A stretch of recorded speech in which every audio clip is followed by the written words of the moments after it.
নমস্কার বন্ধুরা, কেমন আছো তোমরা? জয়ীর সংসারে তোমাদের স্বাগতম। আশা করি ভালো আছো, আমিও ভালো আছি।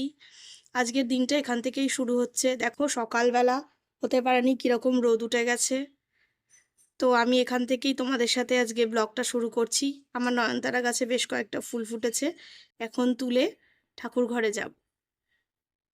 সকালবেলা ঠাকুর ঘরে গিয়েছিলাম, ঘুম থেকে উঠে ঠাকুর পুজো দিয়ে এসে এখন তোমাদের সাথে একটু কথা বলে নিচ্ছি। এখন যাব রান্না করতে, তো তাই পনির আর পোলাও। তো পোলাওটা তোমাদের সাথে শেয়ার করব। আজকে যে পোলাওটা করব সেটা হচ্ছে প্রেসার কুকারে বাসন্তী পোলাও, ঝরঝরেভাবে। আর তাড়াতাড়িও করতে হবে কারণ অফিসের খাবার দিতে হবে। তো সেই কারণে তাড়াতাড়ি করে নেবো। তো তোমাদের সাথে রান্নাটা শেয়ার করে নিচ্ছি।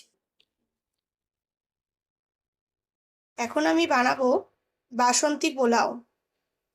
প্রেসার কুকারে কিভাবে ঝরঝরে বাসন্তী পোলাও তৈরি হয় সেটাই তোমাদের সাথে একটু শেয়ার করব। তো আমি আগে থেকে চালটা ভিজিয়ে নিয়েছি। ইচ্ছা করলে গোবিন্দভোগ চালেও বানানো যায়, আমি বাসমতি চালেই বানাচ্ছি। তো চালটা ভিজিয়ে আমি ধুয়ে জলটা ঝরাতে দিয়েছি। হয়ে গেলে চালটাকে আমি একটা বড় পাত্রের মধ্যে ঢেলে নিলাম। এবার আমি পরিমাণ মতো নুন দিয়ে নিলাম। আমি 3 কাপ চাল নিয়েছি, সেই পরিমাণ মতন আমি নুন দিলাম। এতে এবার আমি চিনি অ্যাড করছি। পোলাও যেহেতু মিষ্টি মিষ্টি হয়, সেইভাবে যে যার স্বাদ মতন চিনি অ্যাড করবে। 2 চামচ মতন ঘি অ্যাড করলাম, কেউ ঘি বেশি। এর মধ্যে আমি এবার গোলমরিচের গুঁড়ো অ্যাড করছি, আর তার সাথে অ্যাড করেছি গরম মশলা। এবার আমি এর মধ্যে হলুদ দিয়ে দিয়েছি। যেহেতু বাসন্তী পোলাও তাই হলুদ কালার তো হবেই। এবার আমি হাত দিয়ে সমস্ত উপকরণগুলোকে মাখিয়ে নিচ্ছি। আমার মাখানো হয়ে গেছে, এবার আমি কিছুক্ষণ এটা রেখে দেব। ঘি দিয়ে দিয়েছি। ঘি গরম হয়ে যাওয়ার পরে গোটা গরম মশলা, দারচিনি, এলাচ, তেজপাতা, লবঙ্গ সমস্ত এর মধ্যে দিয়ে দিয়েছি। এবার এর মধ্যে আমি কাজু কিশমিশ দিয়ে দিয়েছি। এবার এগুলো একটু ভেজে নিচ্ছি। চালটা দেওয়ার পরে এবার ভালো করে একটু নাড়িয়ে নেব, নাড়াচাড়া করে নেব। বেশ কিছুক্ষণ নাড়াচাড়া করার পরে এবার আমি পরিমাণ মতন জল দিয়ে দেব।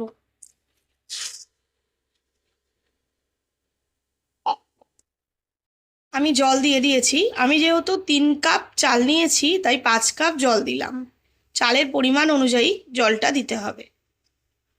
এরও সিটি পড়ে গেছে, এখন রেখে দিয়েছি পুরো সিটিটা কমপ্লিট হওয়া পর্যন্ত। এখন প্রেসার কুকারের ঢাকনাটা খুললাম। পোলাও রেডি, পুরো ঝরঝরেভাবেই হয়েছে। এইভাবে করলে সময়ও কম লাগবে আর অনেক সুবিধা হবে। রান্না কমপ্লিট হয়ে গেছে, অফিসে রওনা দিল। আমি ব্রেকফাস্ট করে এসে এখন তোমাদের সাথে একটু কথা বলতে বসলাম। তো তোমরা দেখতে পেলে আমি কিভাবে পোলাওটা তাড়াতাড়ি করে করলাম। এইভাবে করে দেখো, তোমাদেরও সুবিধা। যেহেতু নিরামিষের দিন, তাই বাচ্চাদের নিয়ে বেশি গন্ডগোল হয়, ওরা কি খাবে না খাবে। আমার মেয়ে কে এই জিনিসটা দিলে ও ভালোভাবেই খেয়ে নেবে, আর বড়দের তো খারাপ লাগবে না কারণ এটা একটা টেস্টি মেনু। তো সেই জন্য নিরামিষের দিন এরকম রান্না করলে সুবিধাও হয় আর খুব তাড়াতাড়ি হয়েও যায়। স্টিংগুলো করে নিচ্ছি। আয়রন করা জামা কাপড়গুলো ছিল সেগুলোও তুলে রাখলাম। রোজ একটু ডাস্টিং করে নিই, তাহলে ময়লাটা না বসে না। তারপরে মাসে 1 দিন করে তো ভালোভাবে ক্লিন করতেই হয়।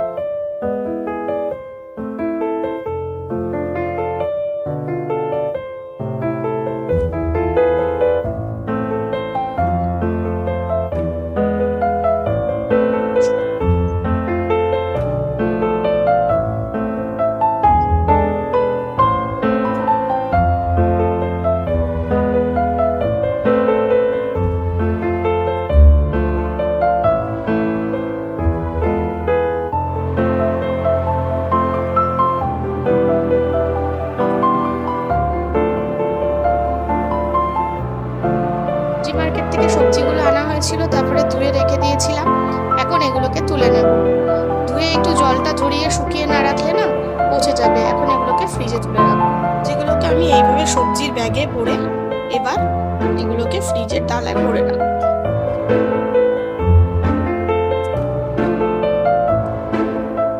এভাবে সবজি রাখলে সবজিটা অনেকদিন স্টোর করা যায়। কুমড়োটা কোনো ব্যাগে ভরবো না, এমনি রেখে দেবো। লাঞ্চ করছি, বাবার হয়ে গেছে, মেয়ে স্কুল থেকে এলো, মেয়ে আমি আর মা তিনজন মিলে লাঞ্চ করছি। মেনু তো জানো, পোলাও আর পনির। এখন মেয়ে পড়তে বসেছে। লাঞ্চ করার পরে তোমাদের সাথে আর কথা হয়নি। এখন মেয়েকে কমপ্লেন করে দিলাম, ও খাচ্ছে, আর তার সাথে ওকে পড়তে বসিয়েছি, পড়িয়ে নেবো তারপরে ডিনার। মেয়েকে কমপ্লেন দিলাম, মেয়ে কমপ্লেন খাচ্ছে, খেয়ে পড়বে, আর আমরাও চা খাবো। এখন একটু চা বানাচ্ছি, তো চটপট চাটা বানানো হয়ে গেলে খেয়ে নেব, তারপরে তোমাদের সাথে আবার পরে কথা বলবো। সন্ধ্যাবেলা একটু চা না খেলে হয় না বলো? প্রতিদিন খাই তো, না খেলে যেন কেমন লাগে। পুড়িয়ে নিয়ে এখন রুটি বানাচ্ছি, আর তরকারিটা করা হয়ে গেছে। এখন এবার ডিনার করে নেব সবাই, রুটিটা হয়ে গেলে। তো আজকের ব্লগটা এই অবধি থাকলো। সারাটা দিন তোমাদের সাথে যতটা পারলাম শেয়ার করলাম। কালকে আরেকটা নতুন ব্লগ নিয়ে তোমাদের কাছে হাজির হব। তোমরা ভালো থেকো, সাবধানে থেকো, সুস্থ থেকো। দেখো চারিদিকটা পুরো অন্ধকার এখন, রান্নাঘরের পিছন দিকটা। তোমরা ভালো থেকো, সুস্থ থেকো, সাবধানে থেকো। আজকের মতন টাটা।